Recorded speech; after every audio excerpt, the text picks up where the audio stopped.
Hello, everyone, and welcome to another session of Writers of History. I don't know how to count anymore, so I don't know which one it is. It's been Believe like it's 14. 14. Oh, I should know. I check every single time you're unsure about this. but yeah, I haven't I haven't finished editing and uploading the previous one, so I don't know where we're at. Anyways, um, yeah, we are today.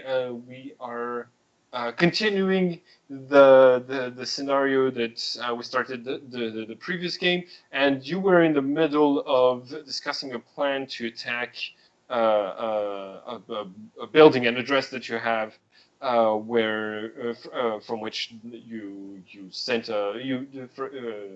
from which you got the phone call from the group of neo-Nazis that you've been fighting recently, and we were at the Wild E Coyote part of making up plans for how to attack them. I think there was a helicopter and a giant pit involved at the end of the last game. So, um, yeah, what are your characters?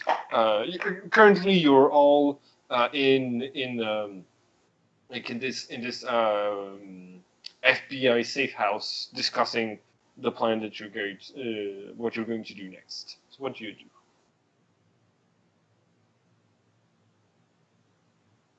do? So right now the plan that was on the table was either use a bunch of teleporting in karma to teleport people into stuff and out of stuff and into helicopters. And the other one that I think was scrapped was calling the police on them, basically. Okay. So which one are we going to do? I'd like to suggest a third one of instead of sticking the police on them, we stick the Anubis on them. Ooh. Okay. Mm. So you are you meaning to provide you mean to provide them with proof that they have stolen something from the stolen some knowledge from the Hermes, right? Yeah, and that they're interested in using the knowledge for their own means and potentially spreading it around. Everyone roll a d8 with a +1, please. A 1d8 plus 1? No, the 8, as in the skill, the 8 under Aquarius. Third column towards the bottom. Oh, okay. Okay. I'll be right back. I think my lunch is burning. Okay. Oh no. Fuck. Mm, yeah. Here we go. Accidentally left. Yeah, I saw you like pop out and pop back in. Okay. So we're just going to wait real quick for Oliver to come back, but it's I'm just going to give you like a random information, and you'll see why it's relevant a bit later. You know the worst part is that Max's plan is actually really good for multiple reasons that you're not aware of yet.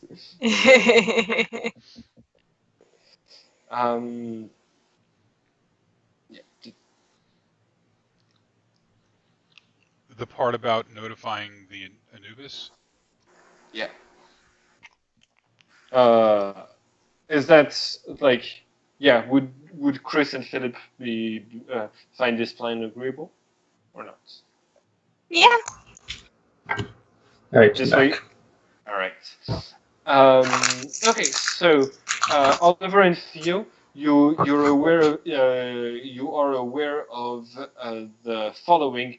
One of the alchemical processes of the Hermes that the Hermes have developed is and have been using for centuries now is the ability to create clones of clones of oneself for different uses, including like testing alchemical products on someone. It's and like testing how some like just like it's a thing that the Hermes have been able to do for a really long time, and the Neo Hermes have stolen from them that information. But it's, I'm not telling you yet why that's important. I'm just you succeeded that role.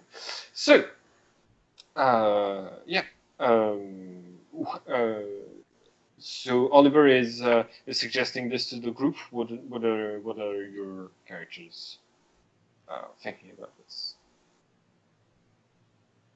I mean, I think it's worth a shot. I'm very curious to talk to that giant guy.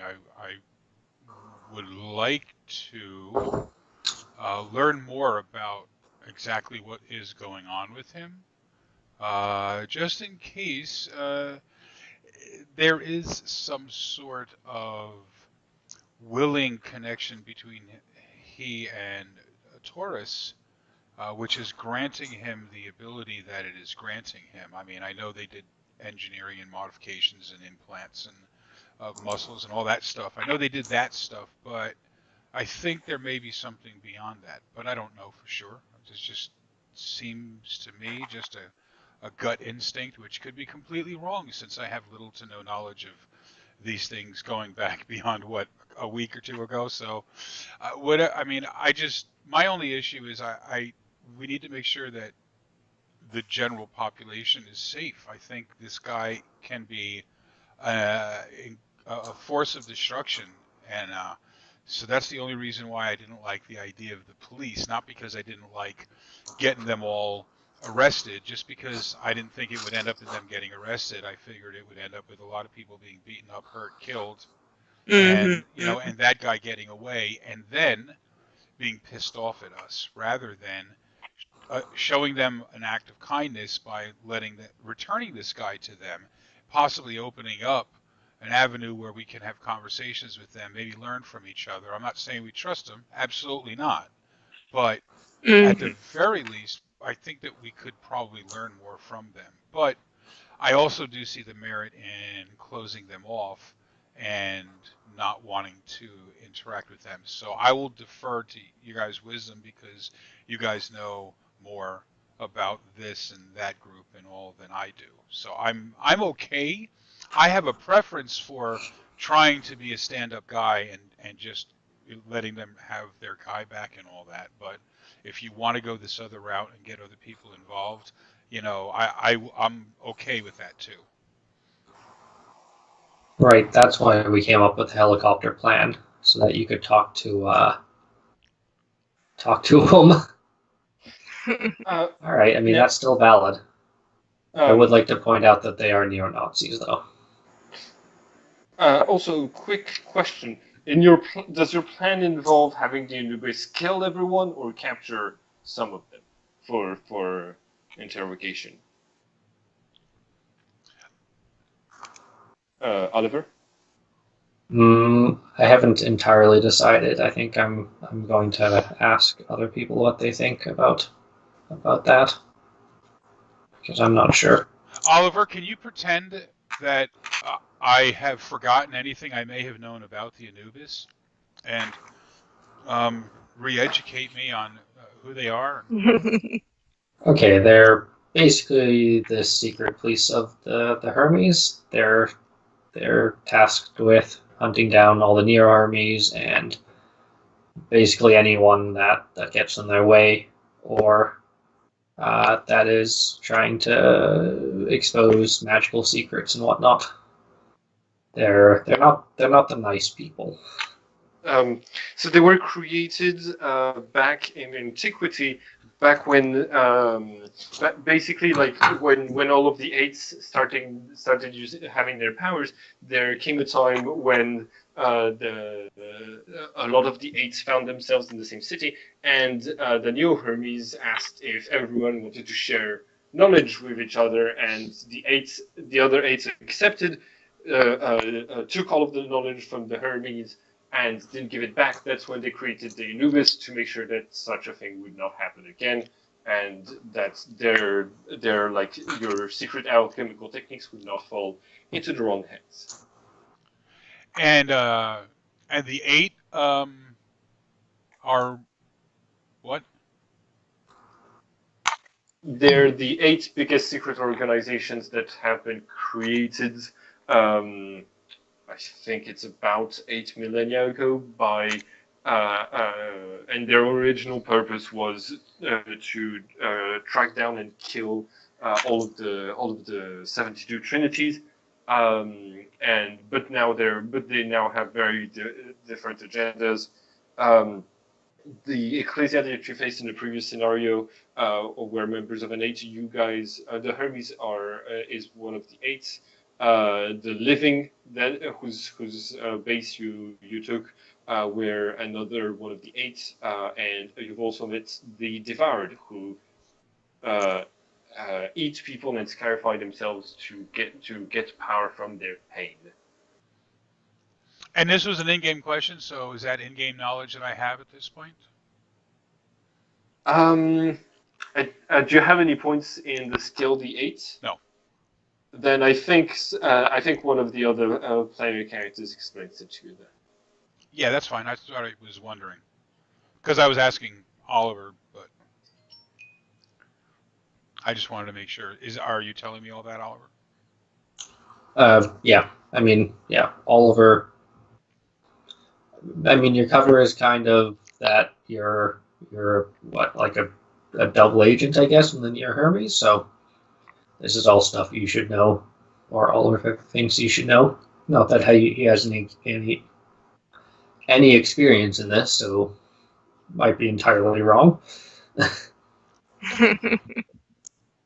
Okay, okay, so there's a 12, and those are the Zodiac, and those are presumably actual entities. You mean Oliver. Okay, yeah, Oliver, gotcha. Yeah, the 12 are the gods, as I understand it. Right, and they're presumed to be actual entities, or are any of them supposed to have been killed, or are there still 12 of them? I mean, we met one of them in the maze. We met we met something that thought that it was a portion of its intellect that was trapped within a computer. Yeah. So. And yes, we're pretty sure they're very much alive and well, and deciding if humanity should live or not. Okay, so this Taurus, this guy has got the spirit or whatever of Taurus somehow in him, and it's making him exceed human abilities. So I'm just I'm curious to know if there's a representative for all of the 12, and if there are, maybe we should try to be aware of them because they're out there wandering around, and far more so than just the regular neo-Nazi clowns that were running around trying to shoot us. That guy actually represented a problem. I think the other ones might as well. That is an excellent point.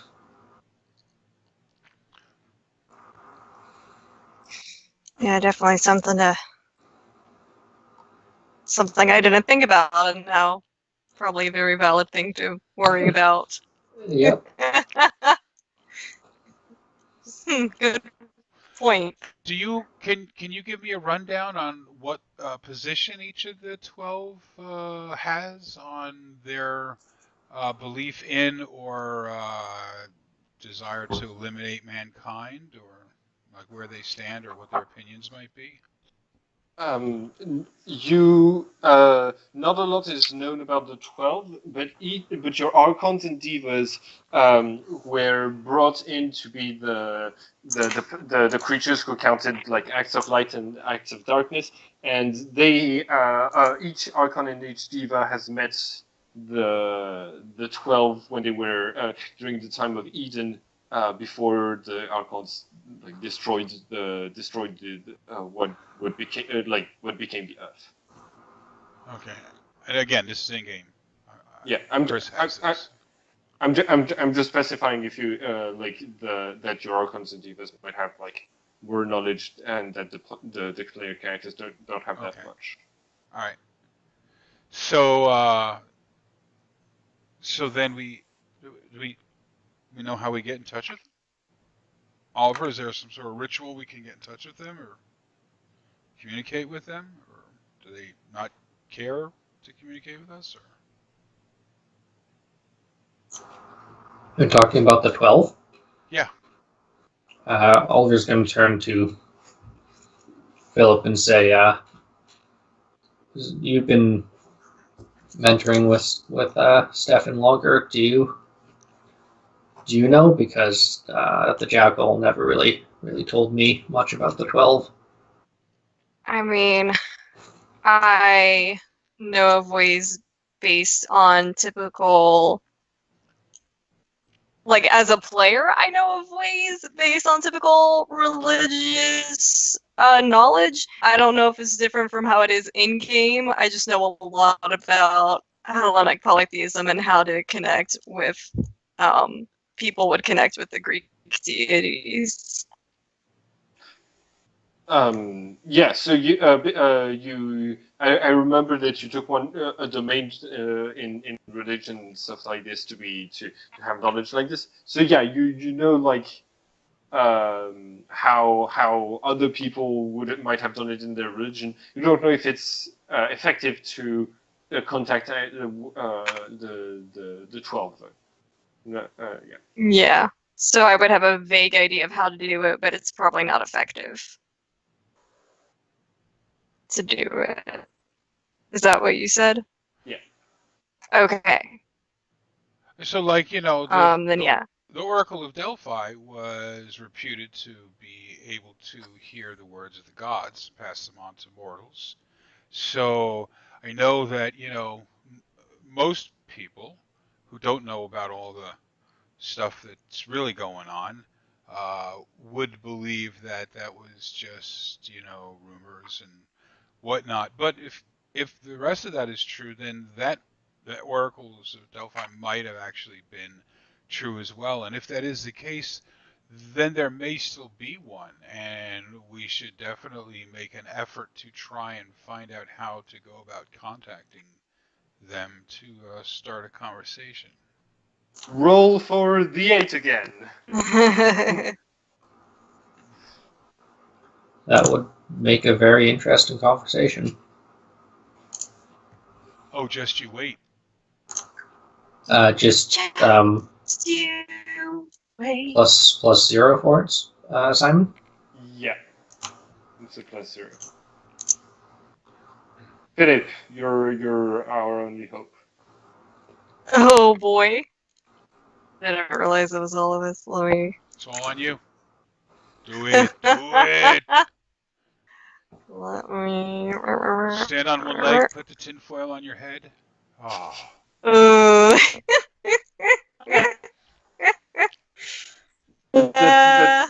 That's why we need Stefan to come back. Right, Stefan, we need you. His Okay, character so yeah. had some bad sushi and he hasn't recovered.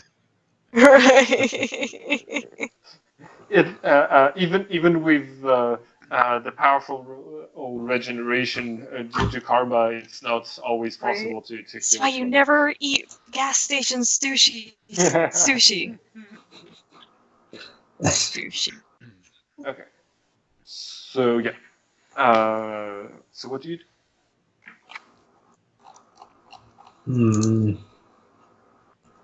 So none of us know of a way to find the Oracle.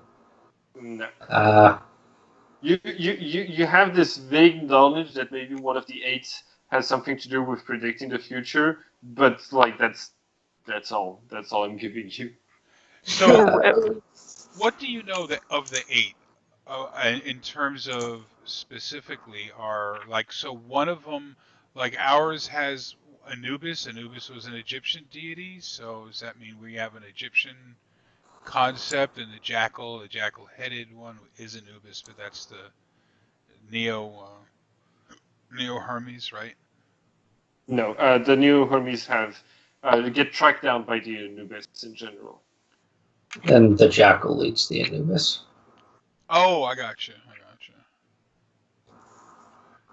Um, Oh, so the jackal and the I'm Anubis are both the Neo Hermes? No, no Hermes. Hermes. They're both Hermes. Yeah. Well, Although right now the Oliver's the jackal, so does that make the Anubis Neo Hermes since their leader is now a Neo Hermes? well, Mm. I mean, if you can try to go and tell them that, Right. and see if they agree with you that they're now part of the new Hermes, but then you'd have to create a new character. Well, at least you're honest about it. Yeah. Right. Oh man. Okay, so who are the rest of the eight? Are any of them have an Egyptian, have a Greek bent to them? Um, Let me think real quick. I mean, like, yeah, but none of you rolled a 12, so yeah. Basically, like so far, I've only introduced four of the eight during this in this specific in the rewriters of history game. Okay, So the knowledge of them is a bit limited at in this game so far. I'll have to ask Stefan when we next see him. He'll Mhm. he'll know for sure. Hmm. yeah, or we can ask, what's his name, Bonk or Boink? Is that what he called But the big guy? Matthias Bonk. Bonk. We can ask Bonk. Maybe Bonk knows. That's another good reason to talk to him. Yeah, I mean if he is linked to Taurus, he would know better than some of us. Hmm.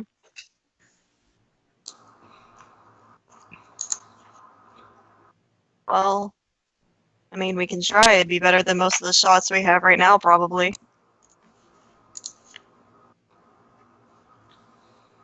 Uh, so you want if you want to give Stefan a call, I can roll for him.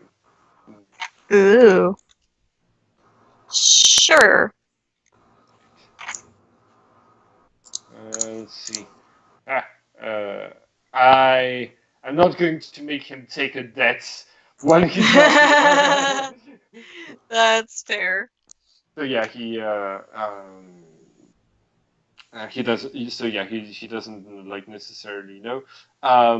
You do have some awareness of the ecclesia flow, so it should be noted the following: most religions are worship either like gods that were invented or people who used who became legends or um, an incarnation of the eight of one of the 12 gods that was like distorted because of how long the legend has been around, and the ecclesia tries to control religions, so they morph things a little bit when they come into contact with them. One of those examples is the Virgin Mary is like it's Virgo, but presented, but reflected through like the Christian myths, for example. Hmm. So like she's a bit different in the myths than she is like actually as far yeah. So that's about all you know. Okay. Well, I would definitely relay that with the rest of the group, but yeah, it's about all I got from that. So, uh, what are your characters going to do now?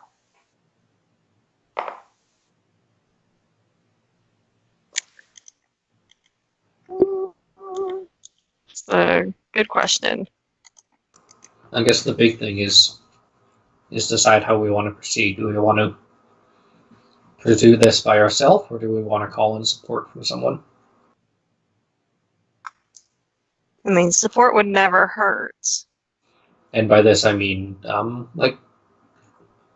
uh, getting Chris to into talking range of the big guy, Mm, and then potentially seeing where that goes. yeah. I mean, would you be comfortable with that, Chris? Absolutely. But not if, like, so, like, you said support never hurts.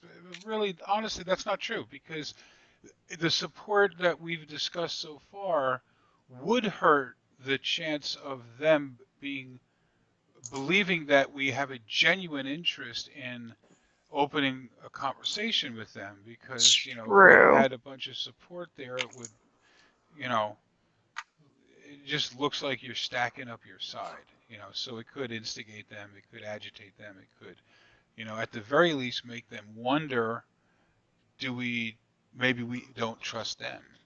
And it isn't that we Yeah, do trust them, it's just that we don't want to give them the appearance of trusting them. that makes sense. And if we do call in backup and support, but tell them that we want them to hang back until, we have a chance to feel the situation out and see, there's no guarantee that they're not going to lose their minds and go after them. The first moment, the first opportunity. Yeah. So, That is one thing I'm worried about using the Anubis for, because they're unlikely to wait. Yeah, and the talks that they have with people usually involve, knowing, finding out where the other members of the group are and things like this. It's usually done in a it's nice talks with one person attached to a chair in different instruments, being yeah. So what do you do? Good Moving forward. times. So yeah, I guess if we really want to talk, we're going to have to do it by ourselves.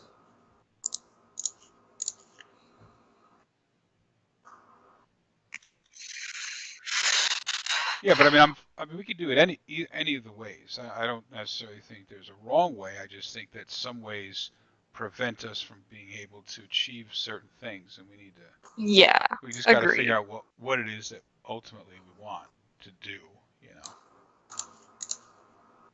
Yeah, full-heartedly agree. Yeah, as do I.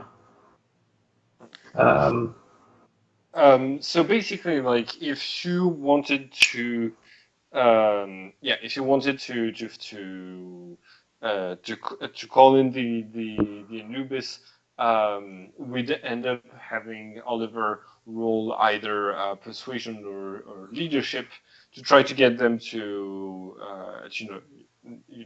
act a certain way, and to let you obtain some information before or after the attack.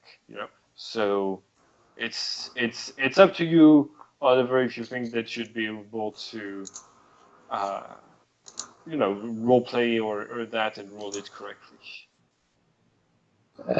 I mean, leadership is a bit of a risk for me. It's not a guaranteed success, so like if yeah, might be best just to try it by ourselves first. Okay. We can always run away and call in backup after. So I assume you like I don't. Are your characters going to go in guns blazing, or do you have another approach that you want to try? I mean, I think we definitely want to be careful about this, but still be, guarded, but not run in immediately. I don't know. Trying to think of like how to be wise about this and not totally get our asses kicked. Um, Find a public neutral location. Yeah. Oliver heard Yeah, someone say that's that good. one time in his last job. He doesn't entirely know what it is, so he's gonna need some help. How to pick a good place. we we could find one. We can find one. I'm trying to like a park or a just any general public place of gathering. So even uh uh there's, there's like a couple a of historical site. there's a couple of parks in Chicago. Yeah. Burnham, the Chicago Park District, Oz Park. Yeah, some of them are quite large.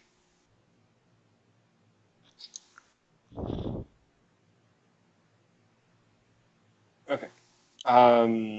So, are you going to do the exchange of the scientists that you captured earlier in this public space and try to have a talk with him there? I thought we already exchanged him. Isn't he sitting in a motel room somewhere waiting to be picked up right now? He is, but because some people have been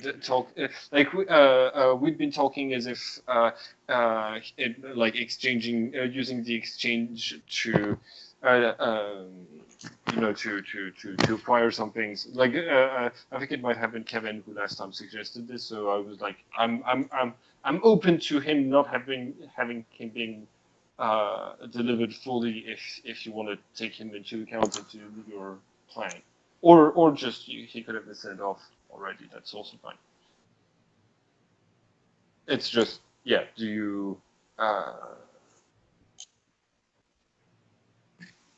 Okay. Let's. Yeah. I So I hesitate as the player. Jeff hesitates to try to jump in and tell everybody what the plan will be and what we should do and all of that kind of stuff because my character is the newest person here to it and doesn't really, have a lot of experience in dealing with these people. So that's the only reason why I'm just not jumping in. mhm. So, but I mean, I know completely exactly how I would want to go around doing it. But I just want to clarify that I'm intentionally having Mhm. Chris not interjecting because he isn't a take charge kind of guy. I specifically made him to not be that guy because I have a tendency to do that in every game I play. So I'm trying to have other people make decisions and decide where we go, just because Mhm. you know. Do you want maybe to suggest the plan out of character, and we can say that the three of you work together to come up with this plan? Do you think that would uh, like Well, you know well, I mean, work as well? okay, so as Chris would say, so my thought is that uh, we call them, tell them where the exchange is, we tell them where we've placed him. We will tell him that I am there making sure that he's safe, and I would like to arrange to have a conversation with Bonk. I would like him to agree that he's going to show up and we're not going to fight. And whatever happens down the road happens down the road. But in this situation, come get your guy. We're giving him back to you. He's not harmed. We just did ask him some questions. I would like to speak with you. So if you don't want to make any arrangements until you get him back, make sure he's okay.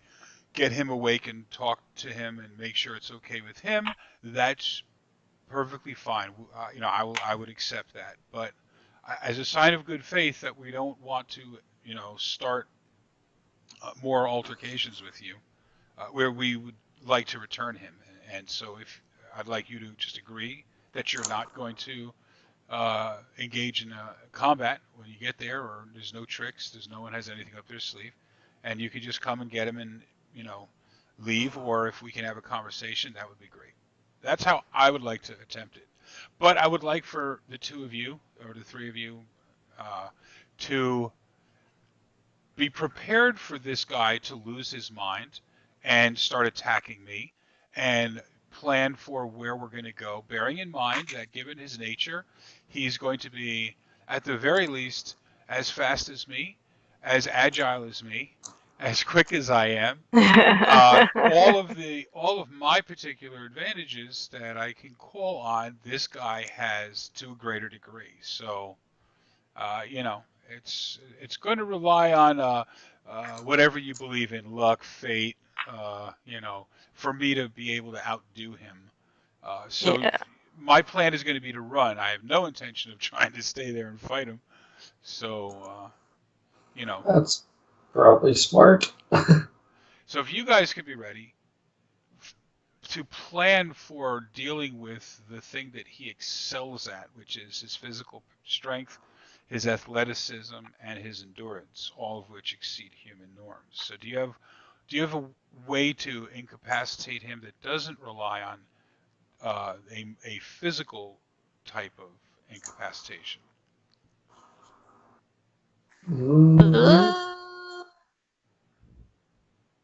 I mean, Oliver has Shooting always works. Oliver's got the knockout drug. Right, but again, that's an endurance. That's a physical thing. That's exactly the thing that he exceeds human standards on. So. I know, but yeah, it's literally all Oliver has. Oliver is much more. I mean, do we think he'd exceed the human standards of bullets? Yes. Because that's a physical attack. He's demonstrated that he has incredible physical resistance. So I don't think that's going to really be terribly helpful. And again, we also don't want to get engaged in a gunfight. That's kind of what It's unfortunate though, because it seems as though our Sleeping Beauty is the one who has the tricks up his sleeve that can deal with people in a mental capacity rather than a physical one. Mm-hmm. And yet he's not here, so he can't do I saw him did that. He did that trick on Crimson, so maybe he's got other things that he knows how to do in that vein. So I guess we'll have to just figure out a way to get out of there. I mean, but now you can teleport, right, Philip? Yes, I can teleport a person to me so long as they're willing and within my line of sight. Okay, so maybe we can find a place where in the room, out the window, on a building on the other side of the street, you can be watching, and then this way you can grab me that way. If things go bad. Yeah, is that within your range and ability? As long as I can see you and as long as you're willing to be teleported, I think it should work. Okay. Yeah. It should also be noted there can't be a glass window between, the window needs to be open. There has to be no physical objects between you and the target. But you can find you can find a public space that has that has go to a library. Or restaurant with a balcony into which you could teleport somewhere. It's just or just a park. It's still good if you're doing this in public. It's still going to be rather flashy, and you've already had a fight in the neighborhood which involved machine guns and supernatural powers earlier today. Yeah, we could just do it in a partly secluded part of a park, and you could just duck behind a tree, and then Philip could teleport you. I also wanted to. I also wanted to remind everyone real quick that you still have the case with the. I think there's like 3 full needles left that the doctor had with him that knocked both him and Oliver out really efficiently. And some of you had speculated that those syringes were for Bonk. And the speculation came to an end when the doctor mentioned that that amount was designed for Bonk, so it would kill him if you gave him the whole thing, and then you asked how much to give him, and he told you to give him a third. I think you just said that it was too much for a normal human, but yeah, if he's but yeah, like the you can conclude it was for Bonk. Oh, okay. So I think I don't know. Yeah, I don't think there's much question about that. Mm-hmm. Or yeah. So. Gotcha. So then, yeah, I guess I'll have one of those syringes on me, and worst comes to worst, I can try and poke him with it. And then Right. if you guys could be somewhere at a distance where you can see it, we can even take him in a car, and we can put him in the back seat of the car and just drive and call him to come pick him up at the place, and that way we'll be out. And I'll get out of the car so they can come to the car and get him. And then I can talk to Bonk outside where you will have us in plain sight. I think that sounds good. Yeah, sounds straightforward and uncomplicated, Yeah. which is always good. Okay. Yeah, especially when it comes to dangerous stuff, the less complicated, the better. Okay. All right. So I'm going to make a quick suggestion. We're going to do we're going to do something that happens in what's it called? Like action like series or anime that's for like strategy moments. Basically, we're going to like we're seeing your characters like coming up with the plan, and we're going to play a couple. We're going to start playing this scene now, and then every now and then, if you come up, if there's like a complication, we can have a sort of like flashback to you in the strategy room, seeing how you might come up with like solutions against those complications. So, for example, we could keep Oliver as a reserve and say, "Oh, we planned for Oliver to be there in case this thing happened." And would that be fine with all of you? That sounds cool. Yeah. Okay, cool. Sure. And it reminds me of the game mechanic in Honey Heist. I don't know about that game mechanic, but I can't wait. I can't wait to play this game with you at some point. Yeah. All right. So let me just remember one thing. Yeah. Okay. So Theo, you are on the balcony of a building, drinking coffee, like just looking incognito, with a good sight over the over like the what's it called? Over the entire public park. You also have like did you take with you something to hide the teleportation? For example, like I don't know if you have like a giant coat or like a magician's what's it called? Like I think that's maybe something that's what's his name could contribute. But basically, like having a thing where you like a flag or something that you can raise, teleport close to you and then lower it to make it look like he appeared with prestidigitation or something, or Yeah. or would you rather go like inside of a building and that's not public instead?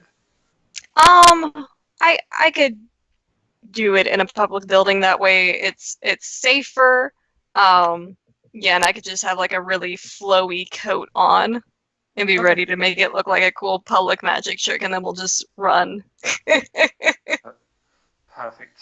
And then we see Chris, who's driving up to where the we see Chris driving up to the park with the sleeping scientist in the back, and you see the other the like Matthias, Bonk, and a couple of the other henchmen just like standing there in the park. And when you open your doors, they start to come up to the car. They check his pulse while Matthias is like standing in front of the car, as if like ready to just stop it with his bare hands if it tries to move. And they inject the doctor with something that's like wakes him up pretty violently. And he like as he stumbles out of the car, he says, "You haven't seen the last of me. Like yeah, he's going to give you like I think an insult in something that sounds like a German insult." And Bonk turns to you and Chris and asks, "What do you want to talk about?" I am fascinated by your attunement with Taurus, and I have a suspicion that it may be more than just the doctor having genetically or surgically done things. I think there's something more, and I would like to find out what that is. Regardless of our political agendas and all of that, I think that you have seen that you and I have at least one particular thing in common, and that is our reverence for Taurus and the powers that come from allowing that influence to affect us. Whatever you're trying to do with your lies, trying to misdirect us from the truth, it's not going to work. Both Philip and Chris, you can roll for empathy from the Gemini thing to if you want to like figure out what he's really thinking.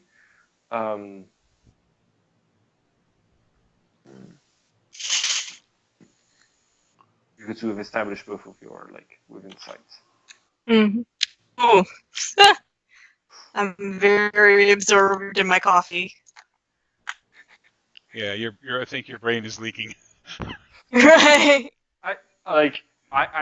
Chris must be so reassured that you're like watching over him right now, ready to get him out. It's a good thing that wasn't a vigilance check. Yeah. I'm completely confident. I have no worries. I know Philip's not away. Chris, you can also roll for empathy. All right, empathy.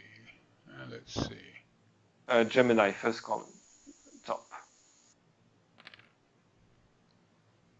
Okay. He has no idea what you're talking about. As soon as you started talking about Taurus, he didn't seem to like understand where you were going at all. And is the doctor interjecting anything, or are they leading him away, or? Yeah, he's trying to order his men to shoot you, but they're just taking him away and like bringing him back to safety. And Bonk uh,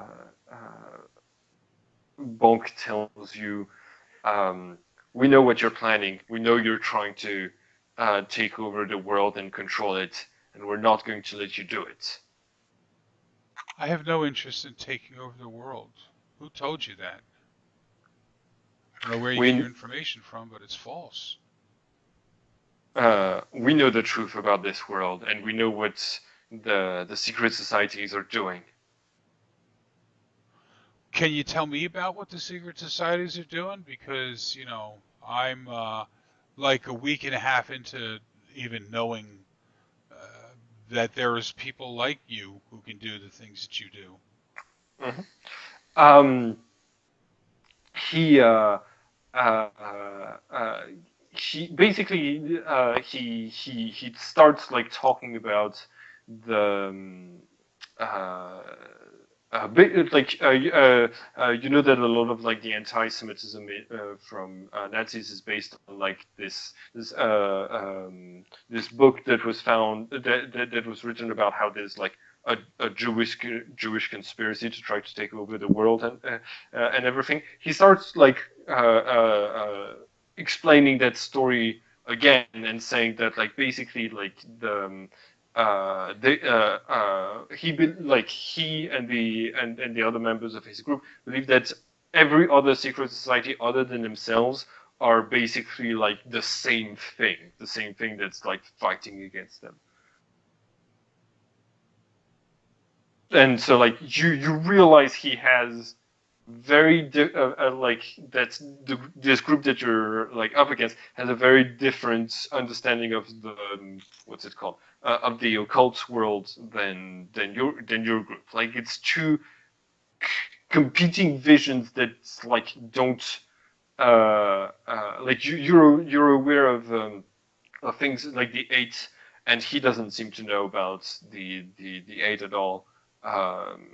So yeah, that's like So what how you many gather. how many groups do you think there are? Uh, oh, I know. We know you make a lot of different groups. So that's if one of them is caught, the others can still work. And we know you infiltrate all of the governments, but but you won't be able to stop us. We'll rise again and destroy you, and we'll find my other. I'll keep looking for my brother until and when I find him, we're going to use his genes to create more people like us. You have a brother. Is he like you? He's the it's the magician that you've been protecting. But don't worry, you won't have to take care of him for long. I I don't really think he needs protecting, but I just think that there's a lot more information, and I I thought that you understood more about your your situation, but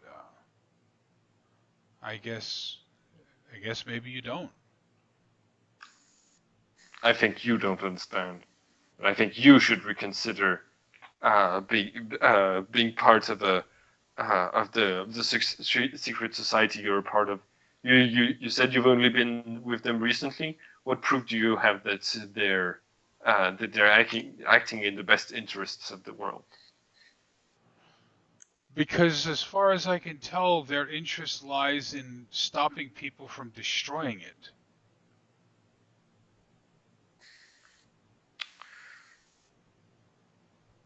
That sounds like something they'd convince you of. He uh he's like he moves aside from in front of your car and um uh and says uh there's no place on earth you can hide my brother, so I'll see you soon. And he starts to walk away. I just watch him go. So yeah, what are you going to do after that?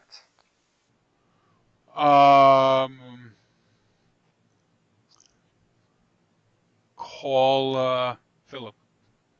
Okay. Yeah. I think, Oliver, where are you at in this scene? Did you, were you like planting a bug on their car, or like just standing as a backup as well, or something? I don't have any bugs, so unless I could find something in the safe house, I was probably just sitting on a park bench pretending to read a newspaper Okay. All right. because So Oliver's watched too many spy films. so Oliver, your phone is ringing. I'll answer it. Wait, no, sorry, Philip, your phone is ringing. All right, I'll pick it up and answer. So it's Chris. How'd Hey, it go? not very good. I mean, not bad, but I don't think he actually is, at least on his end, I don't think he's aware if he has any attunement. I think that either if there is any actual connection to Taurus proper, then it's without his knowledge. Maybe something that was surgically implanted in him is some kind of device that's creating a connection, if there is one. But my suspicion that he somehow did have a conscious connection doesn't seem to be the case. He seems genuine in his not understanding anything I was saying about having a connection to Taurus, and that he and I have a similar connection in that regard. So I think he's basically been brainwashed by the rhetoric that the doctor and his group has been spouting at him. I think he's so deep into that he may there may be no coming back for him. He may have, you know, he may have swallowed it hook, line, and sinker. So No kidding. Jeez. Okay. anyway, I think I'm going to go park someplace. I have no doubt that they bugged the car when they came and got the doctor out. Mm, So I figure I'll just go park it somewhere if you guys want to come pick me up there, and I'll just leave the car. sounds like a plan. It's a rental car anyways. That's true. Yeah. Yeah, I'm just Okay. going to drive back to the rental Okay. place if you guys want to pick me up there. I think that's perfect. Probably easiest. Okay. Yeah. So you park the car there. You yeah, you're more or less like done with this. Yeah. Are you going to keep doing stuff in Chicago? Are you going to leave? What do you do? Do we want anything else from this group? I think eventually I'm going to want to have another conversation with Matthias, but that's probably going to be one where we get rid of his connection with Taurus, or whatever is, however he's manifesting beyond human Mm-hmm. abilities. I think that needs to be put to an end. All right. So basically, what Oliver's asking is should we sick the Anubis on them now? I would be very careful. I think if they do, it'll work out very bad for the Anubis, because I think that Matthias is probably capable of taking a lot of them out unless they have access to abilities to affect his They usually mind. do. Well, They make him aware that he is physically more than any human would be. So, but yeah, if they can take him out and remove that stuff that has been implanted and analyze that and let us know exactly what that was and what it is, that would be great.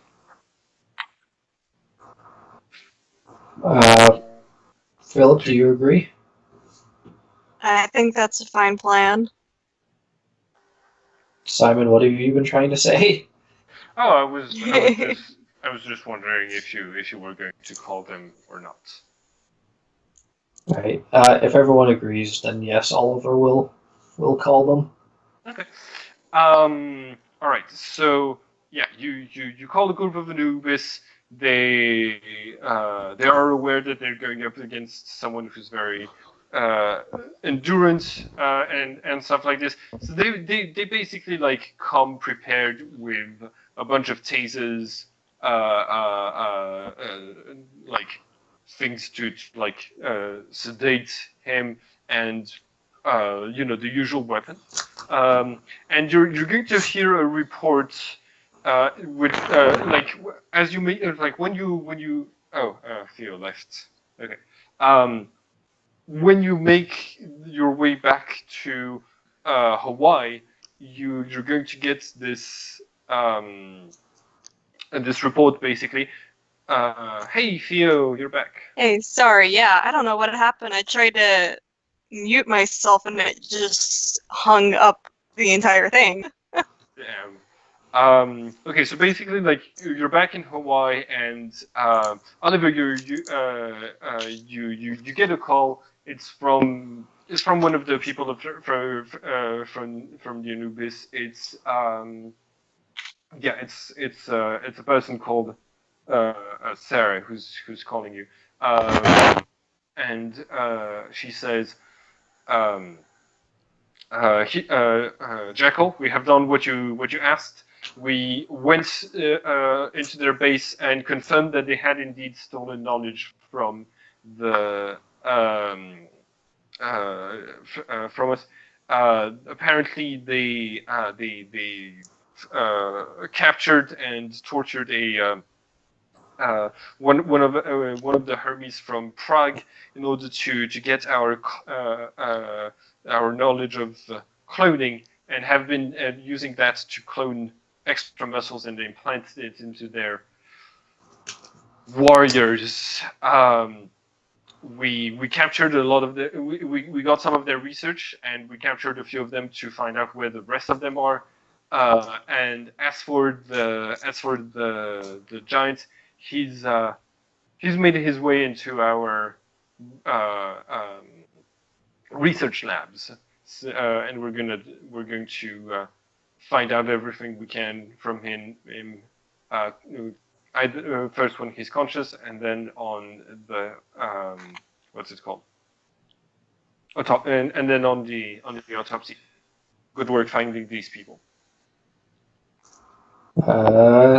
Congratulations on a successful raid, Sarah. Please keep me posted on what you learn from your guest.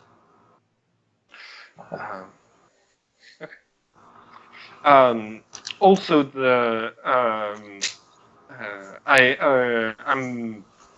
we had some slight interference from the higher ups when we mentioned that he had a weird the Taurus aura without any karma, and they send a couple of members from the higher ranking members to accompany us, but they let us do our job correctly. So just thought I'd tell you that some of the higher up in the Hermes seemed interested in this case, though I can't fathom why. That is good to know.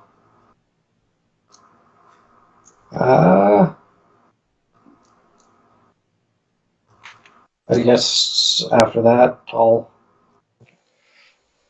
just hang up. I mean, okay.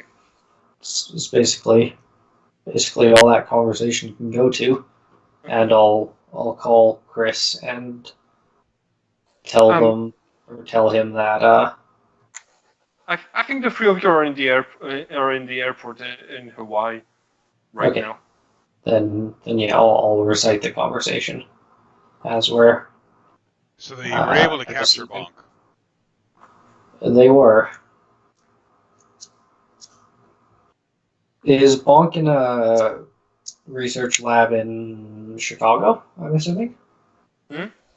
Bonk is in a research lab in Chicago, I'm assuming? They didn't tell you where he was taken, just that he was captured. He's probably going to be taken to the North Pole prison. You know how people regenerate karma at sunrise and sunset? Yep. The perfect prison for people like you is on one of the poles where nights and days can last for really Days long. and nights. That Yep. it's a pretty good prison. Yeah. I'll tell Chris that if he'd like to have another conversation with him in slightly more favorable circumstances, and then I could probably arrange for him to get said conversation. Yeah, I definitely want to find out what they find out from examining him first. Yeah, if you want to have a conversation with him again, it should probably be soon. Meanwhile, you can see that Kaua Palekiko is waiting for you at the like towards the airport, and he's holding a sign that says the Three Majors, referring to the origin of the Neo Hermes, which were like the first three Hermes were the Three Majors. But yeah, basically, like he's having a bit of a laugh when he sees you arriving. Welcome home. Is this the Chris that the Chris that I've heard so much from about? That would be him. Nice to meet you. My name is Kawa Palekiko.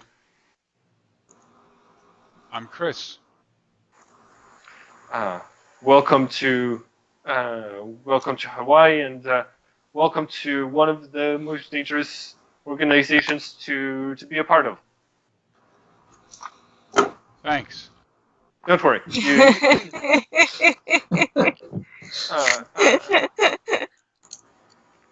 Don't worry. I've been part of this organization for more than 50 years now, and I only got close to dying. When was it? A month ago. Oh yeah. Sounds about right. Yeah, we all almost died a month ago. Yeah. No, Philip was going to be fine. I mean, he did step on this landmine, but it's he did an arm like you did. And Philip was kind of the first suspect.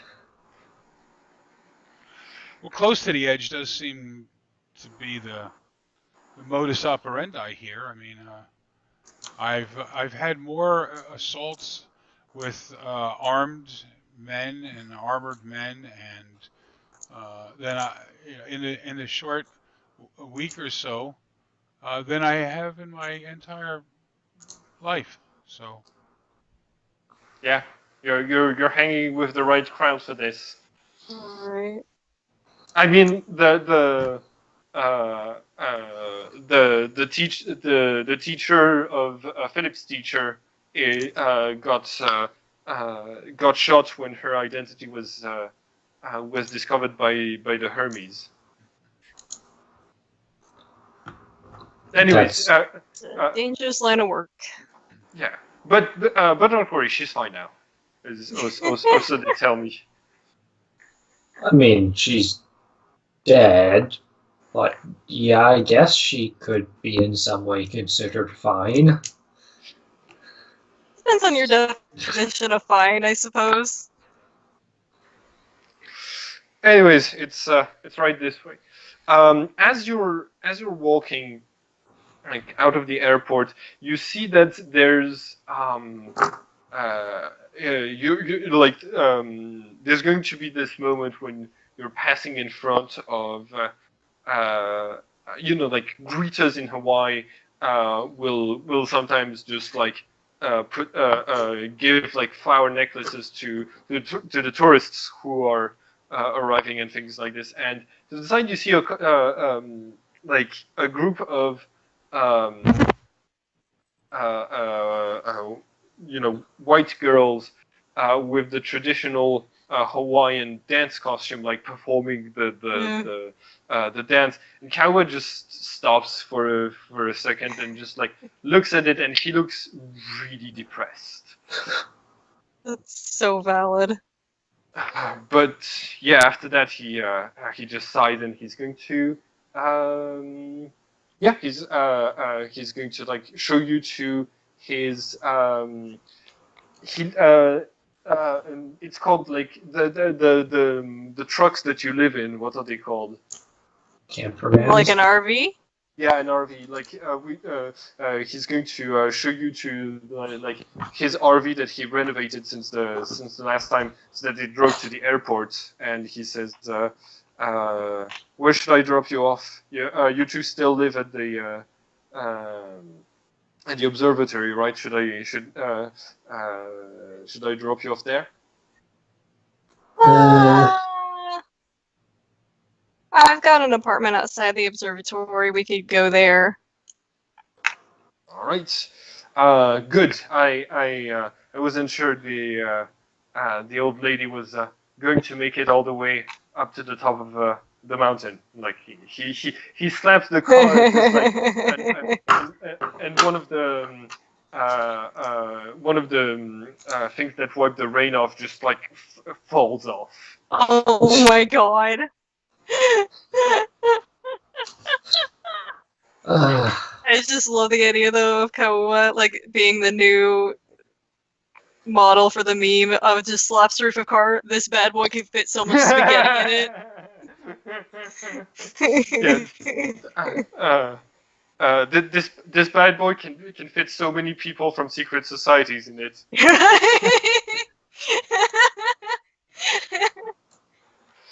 Okay, so yeah, he takes you to he takes you to your apartment, and like it's a pretty like enjoyable ride with him. He's using some of the traditional music from his culture, and he's like.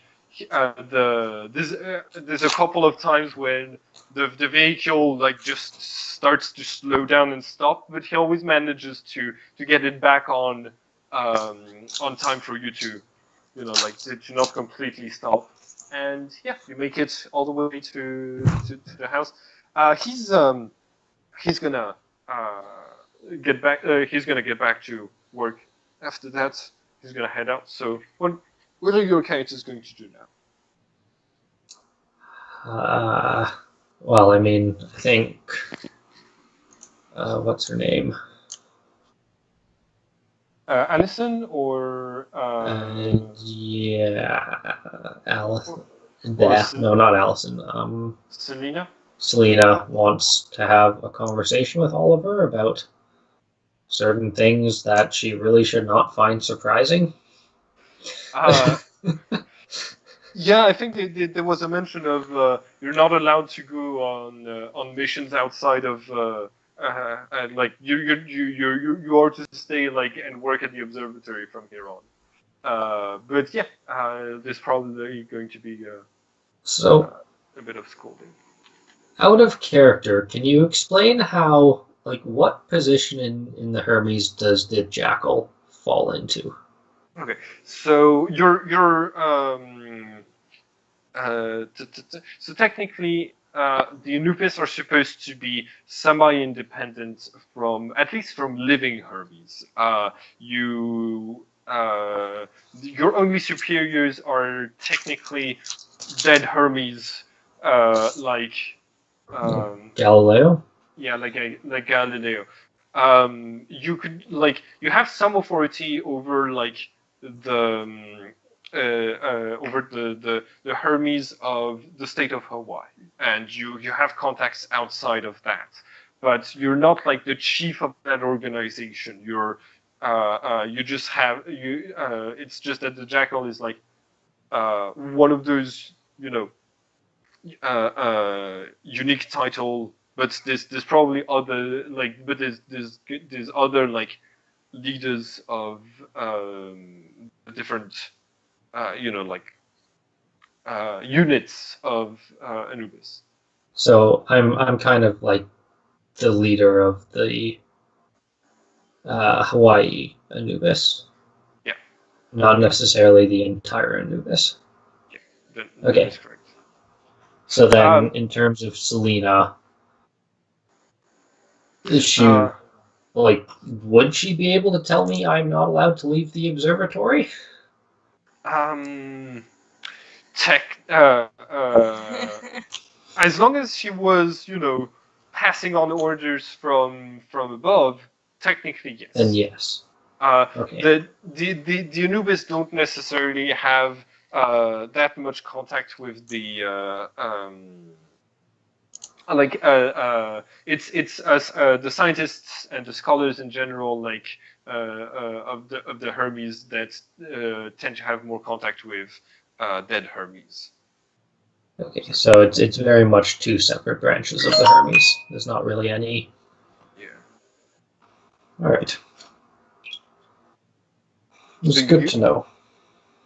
Yeah, you can just like try to clash authorities with her. I'm not guaranteeing that it's going to end well, but that's like a possibility. Yeah, that's not really Oliver's style, so you don't have to worry. Okay. Yeah. What are your characters going to do?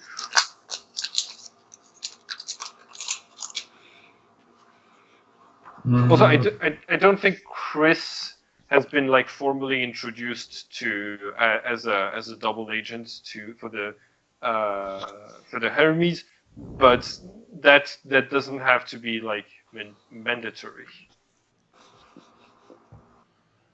Yeah, I was gonna say I mean I've never been here. I've never met any of these people, and nobody seems to be making introductions. So I'm just standing here quietly, waiting for someone to wonder what's going on. I mean, the only people here are we're in Philip's apartment right now. Yeah. I would be thoroughly disappointed if the people in the organization weren't aware of exactly who arrived at the airport. So. I mean, that's kind of the Anubis's domain, I think, not so much the scientists. So, I mean, yeah, Selena might have gotten a report from some of the Anubis still here, but she also might not have. So what's our next move, Philip, Oliver? Where do we go from here? Philip, good question. Do you remember when the next, what was it, convergence is happening? There's a convergence for Caesar's verse in a week, basically.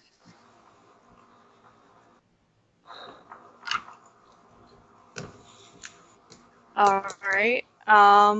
Yeah. So there's that, and don't know really about anything else. All right. Who was going to rewrite Caesar's verse? I do not know. That would be the only person who has this pair of verses, which is you, Philip. Okay. So me. All right. I suppose we should start teaching Chris about what to expect when we enter the verse, and also introduce him to the observatory. Yeah. As one of our new. You're good at languages, right, Chris? I am better than most, yes. All right. Well, I guess we'll be introducing you as a language consultant on our project.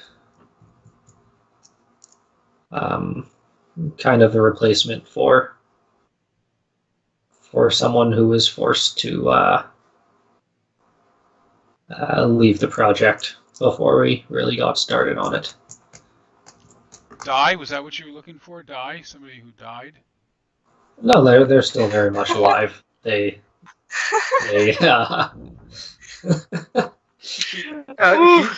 He's living upstate in a farm. Right. Right. I was referring to Agatha. Right? I am familiar with that career change.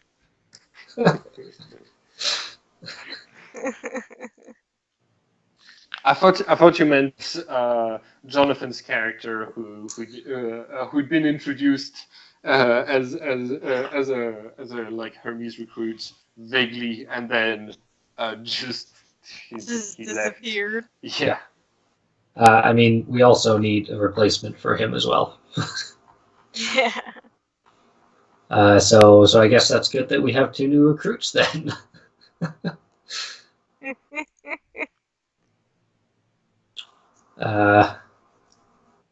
So yeah, Philip, is there anything you wanted to do here before we head up to the observatory? Or Chris, you want to take a tour of the island before we head there? Nice long tour, maybe most of the day into the night. We get there sometime when Selena's asleep and doesn't want to be disturbed. Sure, I'd love to. I've never been to Hawaii, so I'd love to explore. All right. Quick question: Do Philip and Oliver know Hawaii well? As in like have your characters visited and like done a little bit of tourism since you've joined the observatory, or were you like more concentrating on your work in general?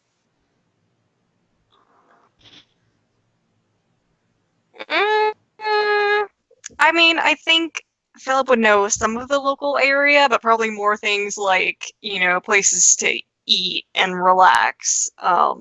Other than that, he probably spent a lot of time at the observatory playing catch up. Yeah, Oliver didn't leave the observatory all that much. Basically just outings with the jackal where he wanted to show Oliver something truly terrifying and horrible and mentally scarring. Like his home that's filled with landmines and torture chambers and parrots. Exactly. The good stuff. So yeah, I think you two might not be the most qualified to get Chris to do a tour, but you might know someone who would be. Well, maybe. Well, no, he's at work, but for Oliver, it's really more of just not going back to the observatory. Yeah. Big same. Just avoiding. Okay, yeah, you're going to relax for the day. Probably just spend the day like by the beach, maybe sipping some cocktails or something. And once night has fallen and it should be and Selena's schedule should be like her work schedule should be over, you head up to the observatory. You find your way there. None of the usual people who work here, none of the very important Hermes who work here are present right now. So what do you do?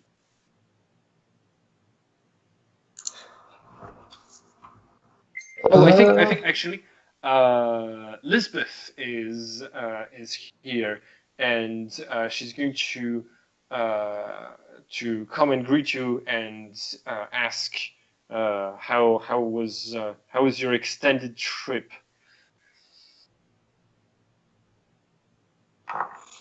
Who is she asking? Just the entire group, or someone Yeah, in specific? Yeah, the three of you, the entire group.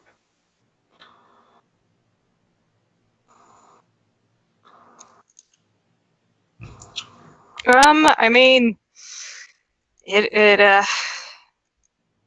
we got some things done. Okay. Listen, I've been watching the Hermes channels, and I had a look at what was happening, and I know that you were in Chicago around the time that there was a shooting inside of a neighborhood, and I just want to say, guys, if you are discovered, it's going I'm also in a lot of trouble, so please try to be more discreet the next times. Sorry about that. Because I'm okay with keeping your secret, but you have to be okay with doing the same as well. I mean, fair. It wasn't exactly planned.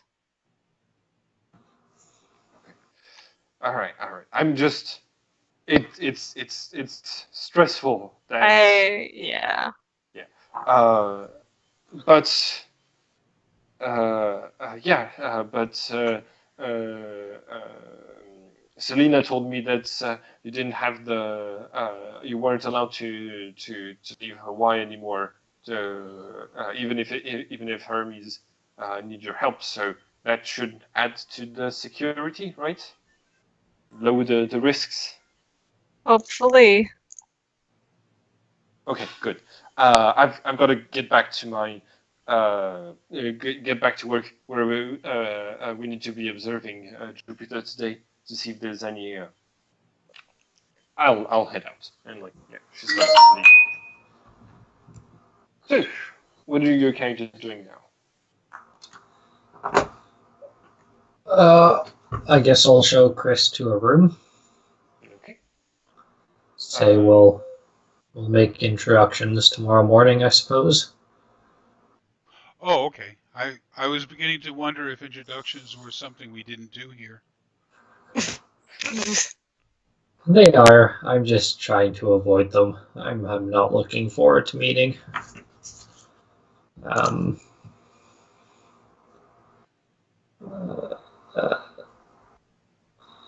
Miss Murray in the morning. She can be difficult.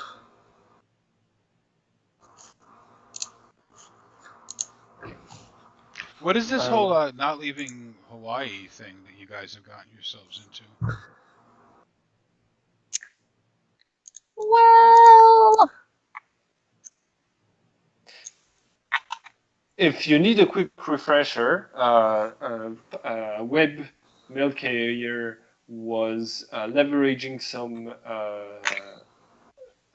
was asking you to stop interfering with her hack and hacked into got some personal information about Philip and Oliver, and threatened to put it to make it public if they didn't stop interfering, which they didn't. So now the Hermes are aware that Philip didn't actually do any intellectual work to get into the Hermes, and that Oliver was involved into shadier work than he had previously let on. only the good stuff. Once again, Oliver is kind of perplexed on why they're surprised about this.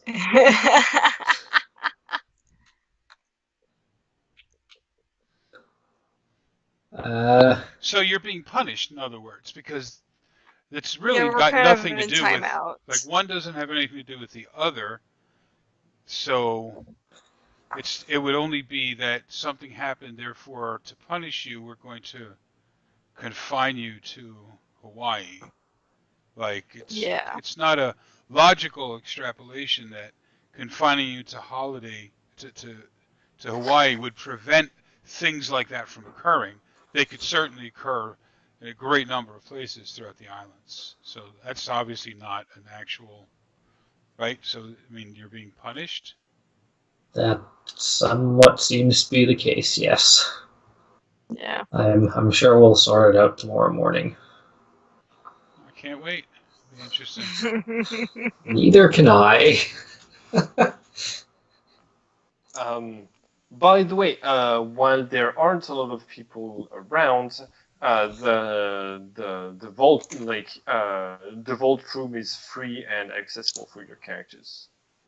If you Roll need what to. for our characters?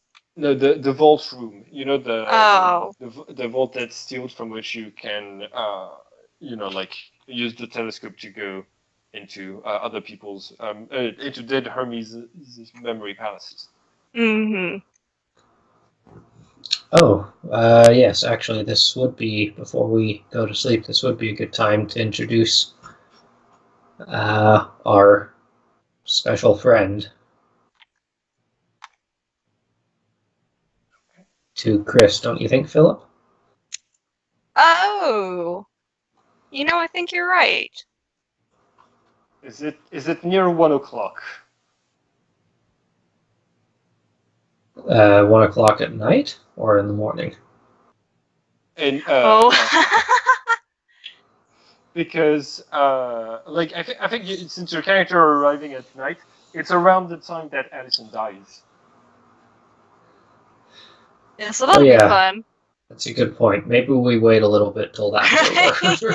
Like maybe you go at 1:30 or something. Yeah. Sounds good. Okay. Just leave time for death and then go hang out.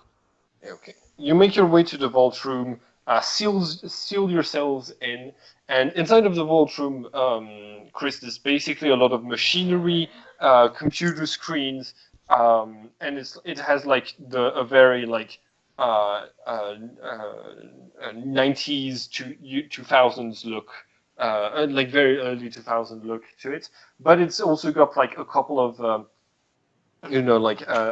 alchemical formulas and things like this scribbled on walls. When they pull a couple of levers and close the door behind them, there's this burst of multicolored lights, and suddenly you're being propelled through space at immense speeds, with the Earth growing tinier and tinier at your feet until you reach until it looks like you're about to slam into a galaxy. And just as you make the collision, you open your eyes and you find yourself in the garden of in the front garden of a university, in front of the gate which reads Lincoln University. And yeah. Before we get started, Oliver was going to do a quick sweep of the room for bugs. Okay, yeah, there are no bugs. All right, good. Yeah, so I think you were.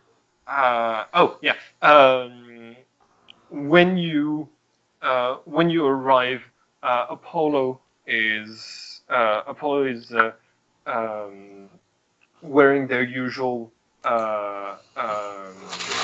what's it called, butler's suit, and they wave at you like from the other side of the garden, where they're like raking leaves with their and they come towards you saying, "I'm sorry, Allison wasn't expecting you. She's currently in one of her memories, trying to understand why it was damaged. She will be back soon. Is there? Oh, hello. Who are? Stefan, did you have a lot of surgery done?" This is why we came. We were hoping to introduce Allison to a new friend. New friends. Well, any friend of the rewriters is a friend of mine. I'm Apollo. I'm Allison's diva. My pronouns are they them. And like they extend a hand to shake yours. Nice to meet you. I'm Chris. Right. You why you're doing are you going to be a part of the team? I think so. I can already see that you have some light and darkness karma, so you should be good to go and join the rewriters on their next mission. But be careful. This lot tends to get into way more trouble than it's worth. I'll bear that in Comes mind. with the job.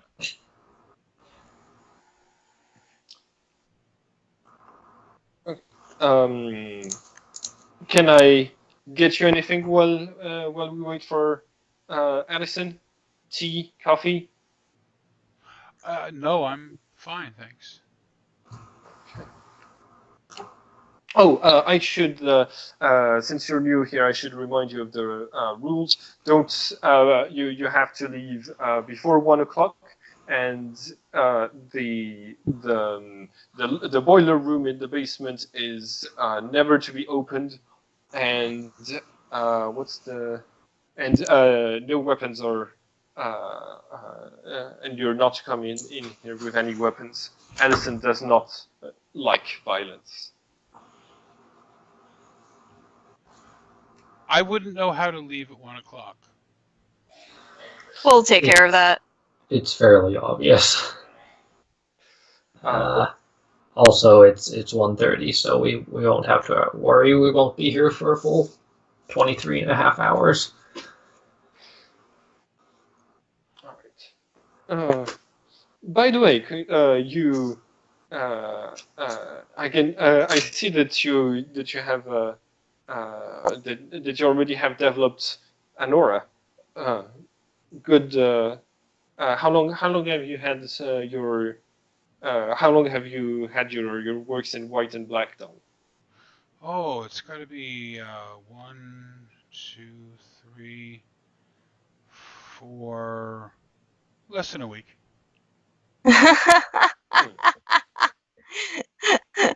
Excellent. You. I don't know. I don't know who taught you, but they did a brilliant work. Not a lot of people mastered the auras this quickly. Stefan was the one who gave me my rundown and explanation of how things worked. And then I figured out one of them while wandering around in a maze, apparently following a particular pattern that was a pattern that was done by somebody else in the past, and traveling through it in this particular pattern allowed me to achieve an understanding. And I'm not really sure that I understand how I achieved the understanding, but I did understand the understanding, regardless of how I was able to understand it. But hopefully all that will be cleared up before I die.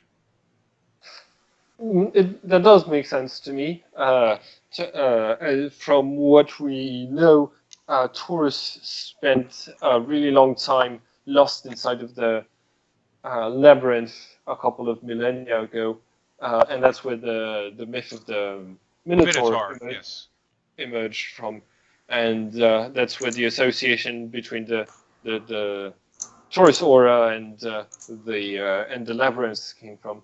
Although, from my understanding, some humans were able to imitate his wandering to develop his aura. So you might have been doing the same thing. That could have been it. So maybe you know the answer to the question that they were unable to give me, which is how can I speak to these the Zodiacs? Unfortunately, they because unfortunately, because of Virgo's interference, it's difficult. They used to be able to wander the Earth freely, but Virgo resurrected the humans who had been possessed and who had destroyed Eden. And in order to make sure that the 12 wouldn't carry out a revenge against them, she created guardians that prevent the Elohims from coming back to Earth, which means, well, they're not able to clean up the mess that's been happening ever since. This is unfortunate, but there is no known way to contact them, unfortunately. They now exist in their spheres, their homes, outside of the reach of existence. Some of them do come to other dimensions every now and then, like the labyrinth or other places that are connected to the Earth, but it's unpredictable and usually, but it might be possible to get lucky and talk with one of them. So what you're saying is that you don't know how to do it. Unfortunately, no. I just thought maybe Apollo seemed like a connection. Yes. Alison thought it would be interesting to name me after the god of the sun when she brought me back from the sun. Oh, so you came from the sun. So did your diva. The sun is where we go when we're not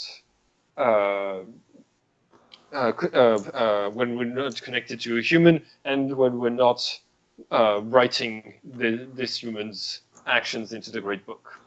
What do you do there? Mostly the same things that humans do when they're dead. We're not conscious.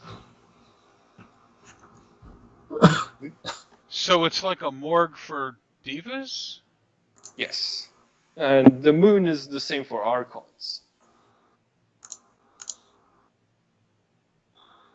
Well, that's why the moon has the incredible amount of bizarre mathematical relationships to the Earth and the Sun and its distance, and is presumed by many who actually know that it may not actually be an orbiting satellite as it was believed to be, but in actuality is either a spaceship or some sort of artificially created structure covered in what appears to be the moon.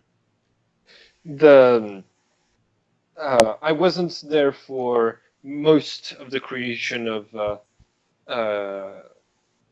Earth and the celestial bodies and such. We hadn't been brought in to help the Elohims yet, so I don't know a lot about the moon. I've never been there. Oh, I've never been there either. Maybe someday you will. Well, some people have been there. They say some very, very interesting things. Yes.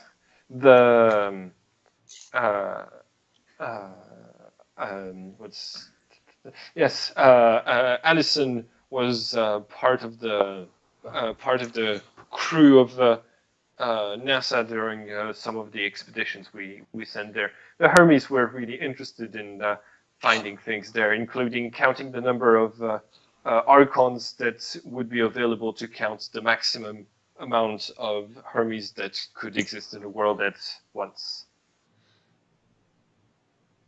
Is that why the moon has a face on it? I don't know why the moon has a face on it. Hmm. Right. At this moment, you see so on the floor, on the ground, there's a couple of books. One of them has chains and a lock on it, it's very close to where Apollo is sitting.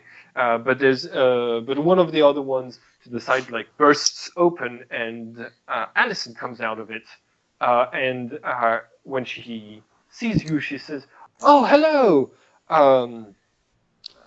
It's been so long since I've seen you here. Oh, and you must be the Stefan's new student." I must be. I'm delighted to meet you. I was Stefan's master. I taught him everything that he's taught you. Like, she extends her hand to shake you. I take her hand and shake it. Love the shirt. Oh, thank you. So, what brings you here today?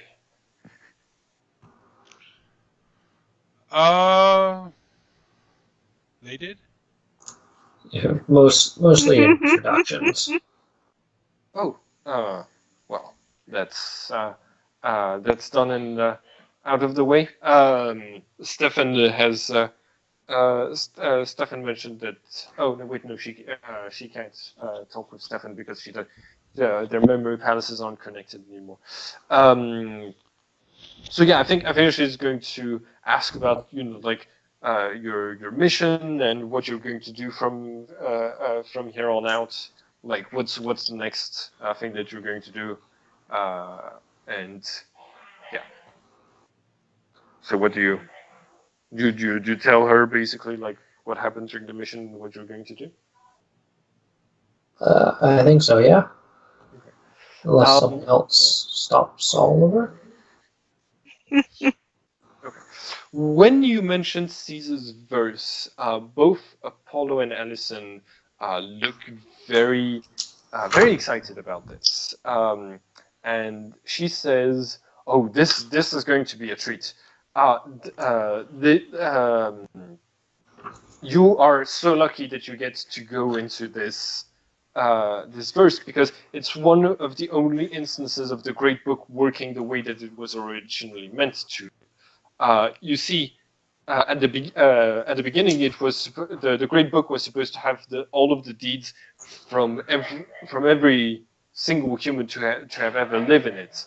But that number was greatly reduced when a lot of the Archons and the Divas were just killed and couldn't come back and couldn't be attached to their humans anymore.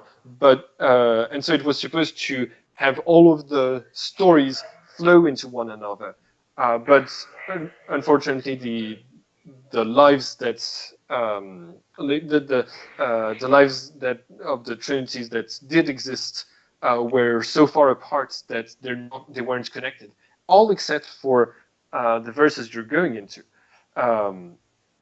Julius Caesar and Vercingetorix were both archons, and their stories were so intermingled that their verses connected when they were written together. So it's possible for you to it's possible to experience both of those verses at once, and you might even be able to rewrite both Vercingetorix and Caesar's verses at once, at least theoretically. Their convergence always happens at the same time, and they're represented by the twin sons of the constellation of Sirius. So this is. I wish I could go with you, honestly. Well, we'll take lots of pictures. You better form a memory of it. This way I can go in and visit. I suppose that's probably easier than developing a camera in ancient Rome. Probably. Just a little bit.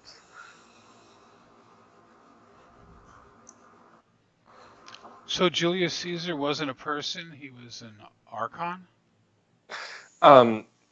There were 72 humans, the ones who were brought back by Virgo, who have kept their archons and their divas, and who came back to life 10 times in the 10 millennia since since this fell. And when they reached a certain age, they would have to choose between being possessed for the rest of their lives, either by their archon or their diva. So he Julius Caesar was not in control of his body once he reached that fateful age.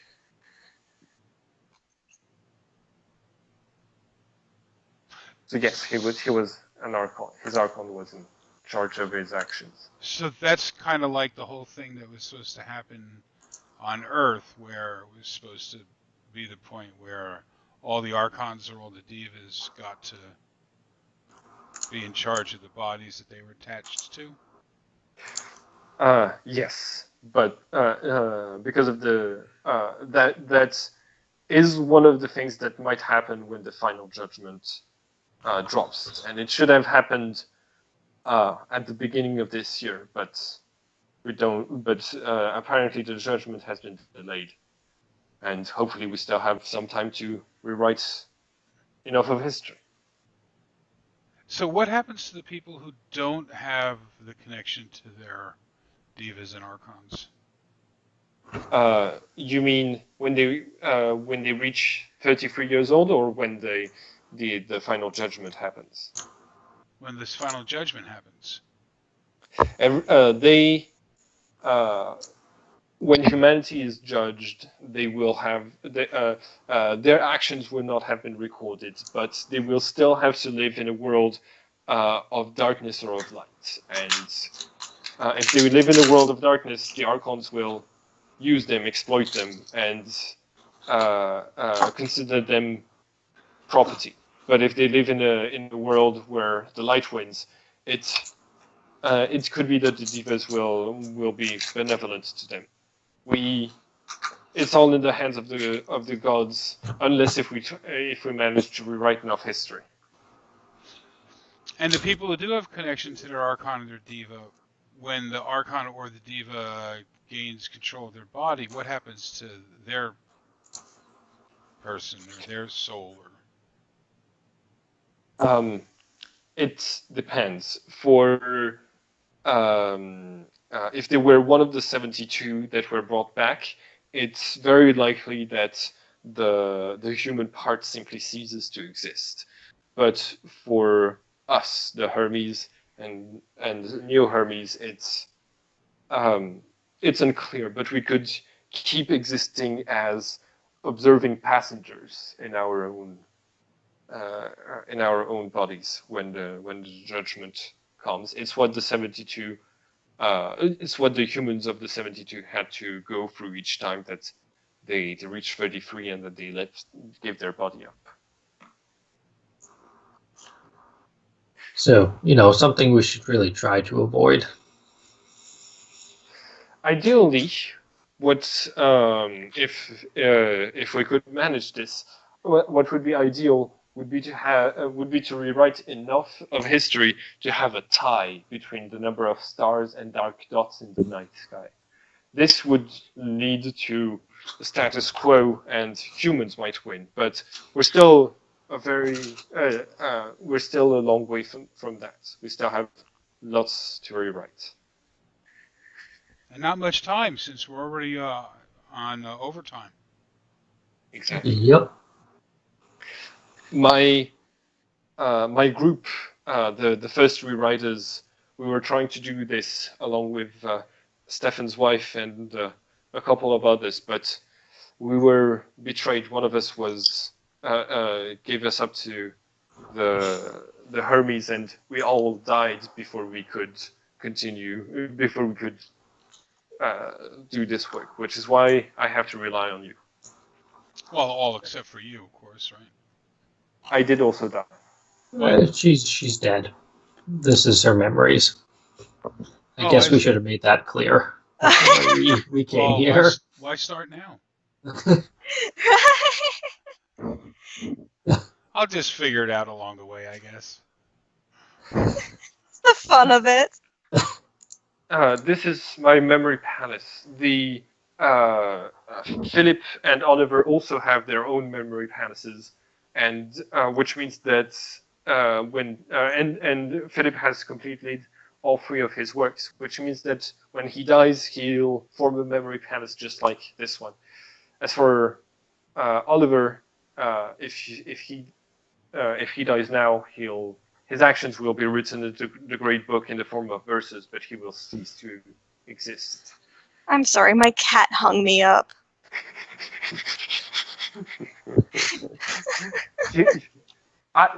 Attention me now.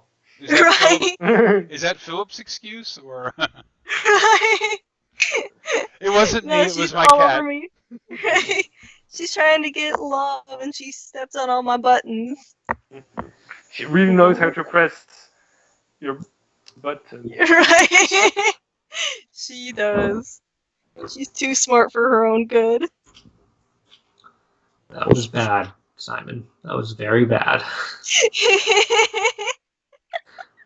And yet you keep paying to be in this game with me. No, it's amazing. It's a miracle. That must mean my story is at least somewhat good, you know.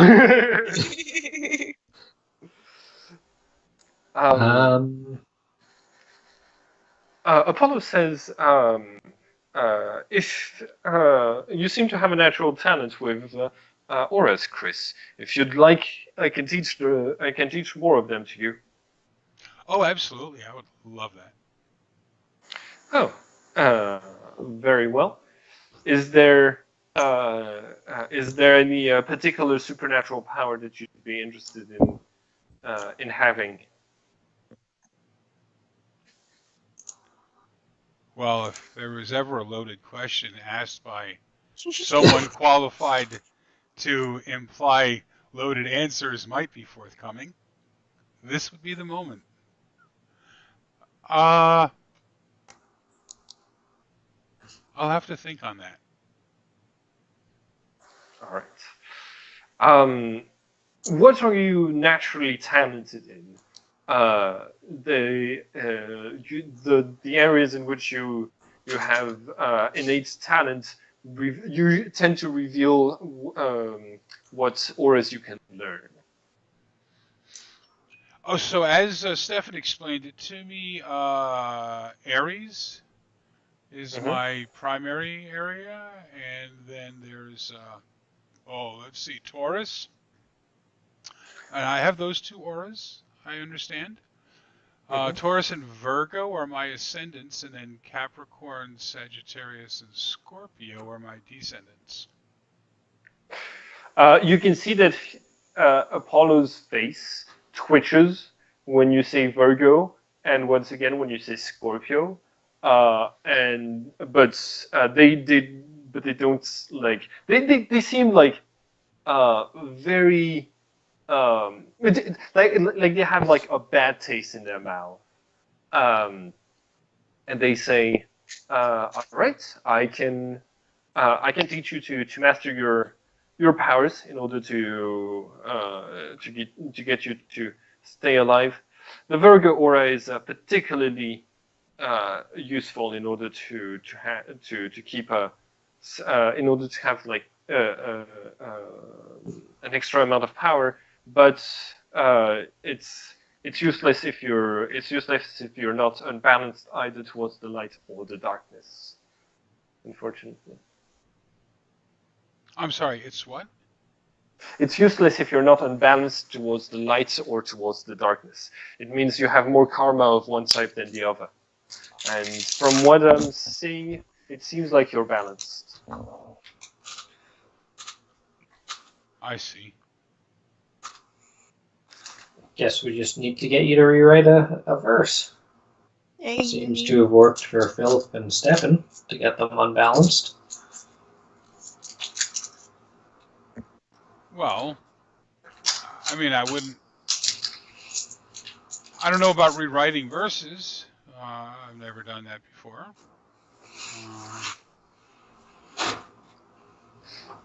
You can learn about doing this when, if you would like to go with the other rewriters. when they go into the Caesars and Vercingetorix versus. Yeah, that's sounds like I don't have any way to express what that sounds like. It sounds like something I've never done before, nor was it on my bucket list, but it is now. Your surprise bucket list. Yes. My It is. bucket list pre last week, my bucket list post last Yeah. week. Yeah. Now you want to meet gods and rewrite history. Yes, don't we all? For last week, I'd like to visit Rome. This week, I'd like to visit ancient Rome, actually.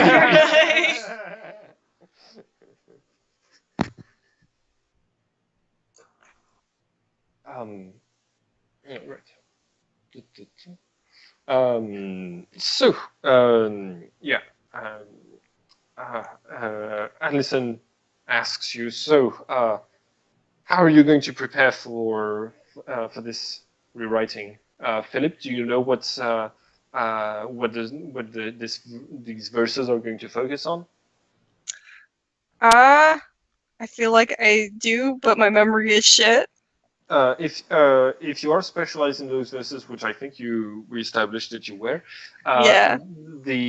it's going to center on the Battle of Elysia. Oh, right.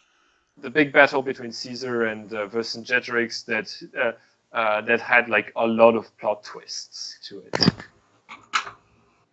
And probably the moment of darkness, the moment of choice, is going to be on how Vercingetorix and the people of Elysia are treated, because in history, Caesar just like left them all to die, and so did Vercingetorix. They both left the people of Elysia to just rot in the no man's land between their camps. It's,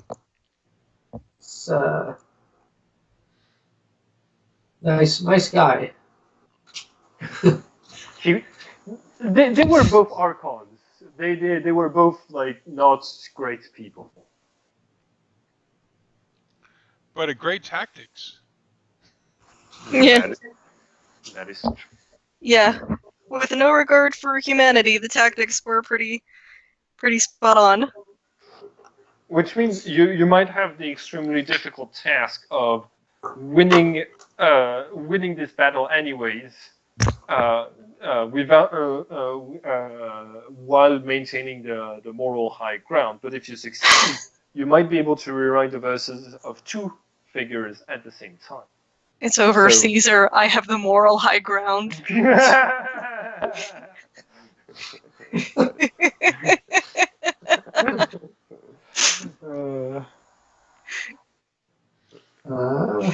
Better to die an honorable man than win and be hated throughout history. Yeah. Yeah, like that's the thing. Like people, there's like so often a debate on whether Brutus was like evil or nice, but like he killed someone who was trying to overthrow democracy and become a dictator. Like, I don't see why there's much of a question about the fact that Caesar was not the good guy in his story. Yeah. The question then becomes whether Brutus was a good guy or whether he was just doing it for personal gain, I think. And since I know absolutely nothing about the topic, that's about as much as I can say on it. It's very important to remember that the villain is simply the hero on the other team. Mm-hmm. Yeah, basically, like Brutus, it's very easy for Brutus to be seen as evil because democracy ended up losing the fight, and emperors ended up controlling Rome afterwards. So yeah, that's the thing. So how are you? Alison asks. So how are you going? How are the three of you going to prepare for this? I'm going to exercise for a while and then have a light meal and take a relaxing nap.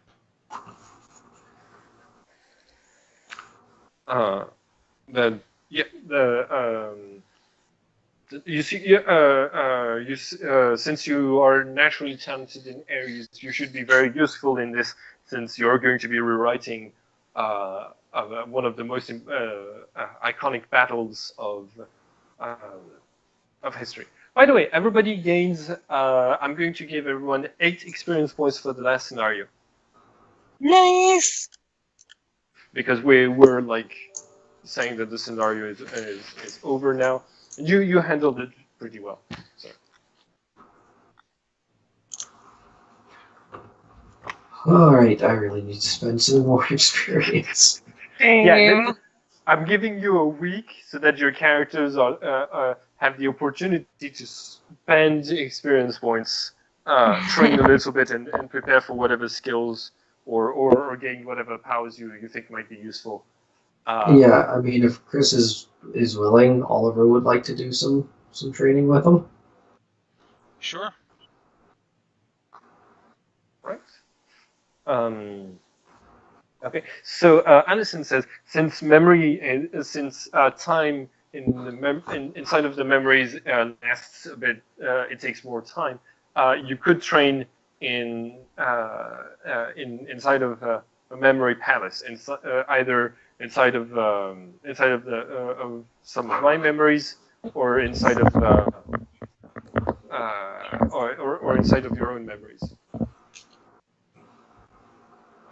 But that would require Chris to learn how to make his memory paths based, and it would need like Oliver to be able to access it. Yeah, that's definitely a staff and teaching moment. Oliver Stop does and not come at back. all feel comfortable teaching someone how to build a memory palace. By the way, like I have a short video on how to like build your memory palace in one of the previous videos. I think it's called how to remember everything or something. But yeah, anyways. Okay. So yeah, the two of you are going to be training physically probably inside of someone's memories.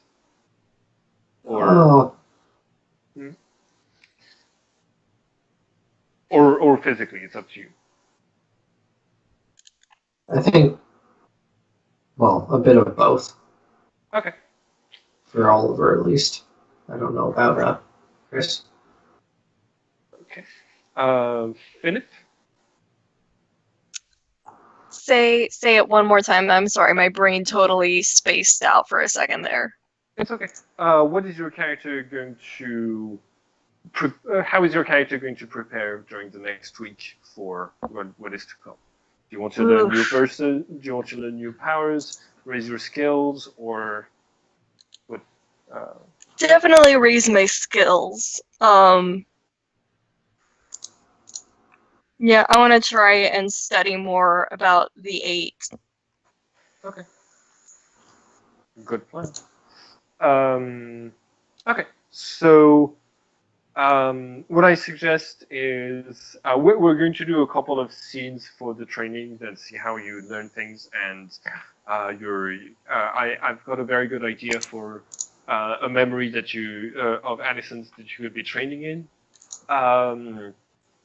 and then we're going to but before this we should probably do the introduction of Chris to the Hermes scene. The next morning. Don't worry, I hadn't forgotten that. I wasn't worried. Alright. Is there anything else you want to talk to Apollo and Addison while you're here?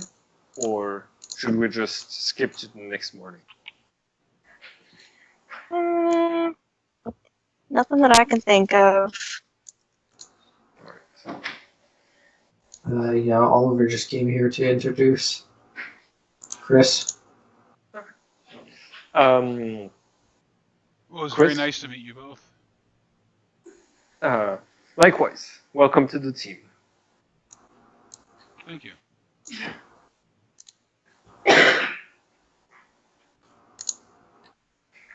Okay, so your characters, So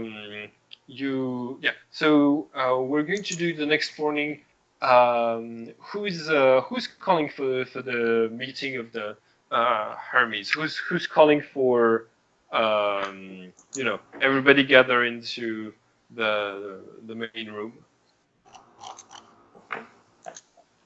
Do we get our karma back at this point then? Come again? Karma? Does karma restore? Dark karma Yes, restores it even at sunset or twilight? Or yeah, at sunset and light at dawn? and light at dawn. And how much do we get back? You get back all of it. Basically, it completely refills your pool, and then you get an extra couple of points if you need to regenerate life points.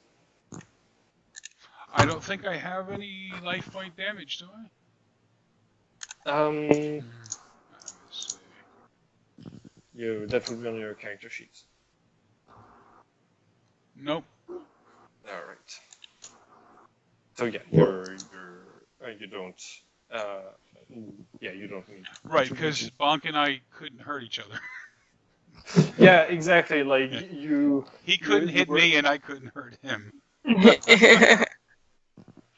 And like you did do a couple of damage, but you were going against each other, both having the Taurus aura that gave you protection and using your fists to fight. So like that was going to be a long battle. So that's definitely one of the things I need to learn is how to extend my ability to do damage. So if you guys can teach me how to do that, that would be awesome. Oliver can certainly try when we're sparring. Awesome.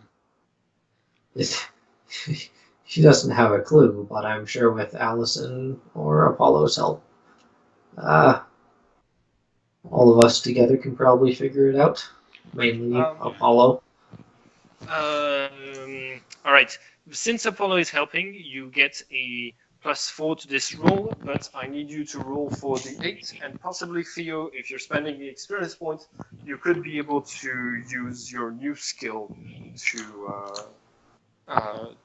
roll for this. Mm-hmm. How many experience points do I spend, and how much skill do I get?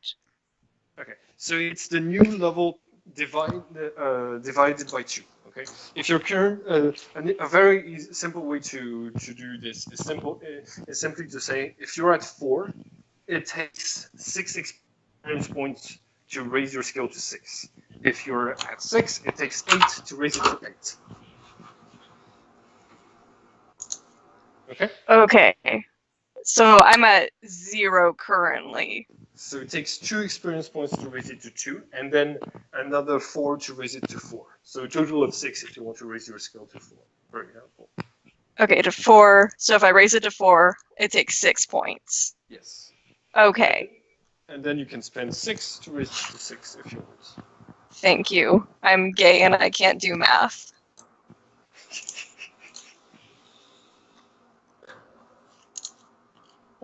Oh yeah, we were gonna do the introduction scene first, right? Yes. I just wanted to make that roll for the 8 real quick to see if I can introduce if I can answer Chris's question as to what could help his damage. Oh, okay, yeah.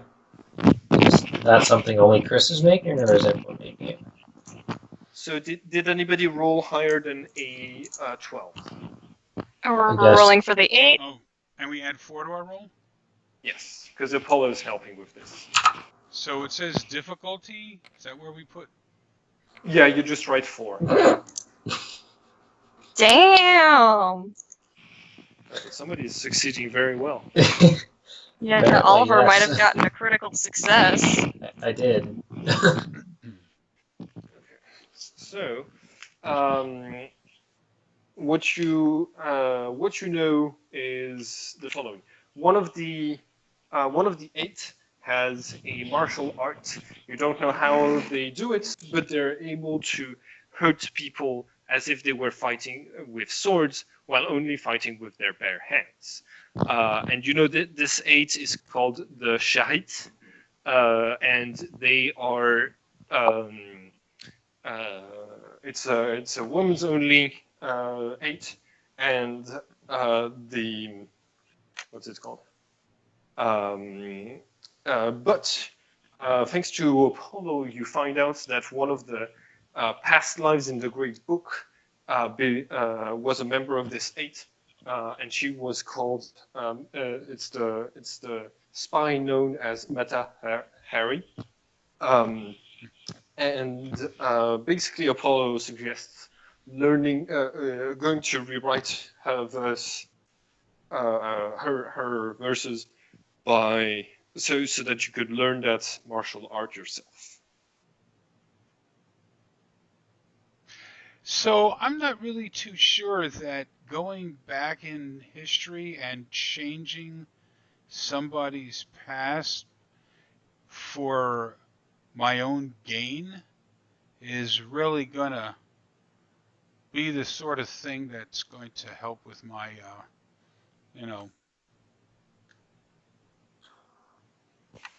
Philip, would you like to explain how rewriting works, or do you want me to? How what works? Rewriting works. Oh boy. Yeah, it's complex, and it definitely, in the ways we're doing it, it's for the betterment of all of humankind. Yeah, we more I'm trying to think of a good way to put it. There's also the important distinction that we're not actually rewriting history, we're just rewriting how the gods perceive it. Yeah, exactly. We're not really changing the outcome of things, we're just changing how it happens. You're changing how it was recorded by the Archons and the Divas inside of the Great Book. Yeah. So it's not actually history, changing what they do or did. Like, it's not manipulating them to do something different for my own gain. Yeah, history will stay the same. It's just but lying when to the the gods look at the book, pretty much from what Oliver understands. And that's not a bad idea. Why? I mean, Apollo's there, and Apollo is going to say, "I'm asking Alison this question, but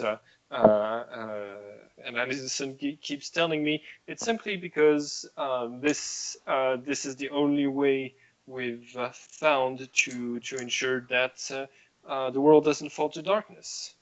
So it's so the rewriters tend to consider that it's a necessary evil to lie to the gods." Gotcha. You know what? And Chris is clearly not convinced. You know, now that you've gotten Oliver thinking about this too, he's not quite as convinced as he was before either. So like the thing is that like I have it's nice that you're having this this idea now, but I was going to have a villain embodying this conundrum that you're having currently later down the campaign to have you like rethink of, you know, is it really worth it, or are we doing the right thing and stuff like this. But I'm really glad that we're like having this discussion early enough so that you have a definite answer when I when my villain arrives to kick your ass. Yay! I'm sorry, when your villain arrives to kick our asses, I believe. Yeah. Yeah, we're gonna have to go back and rewrite your verses.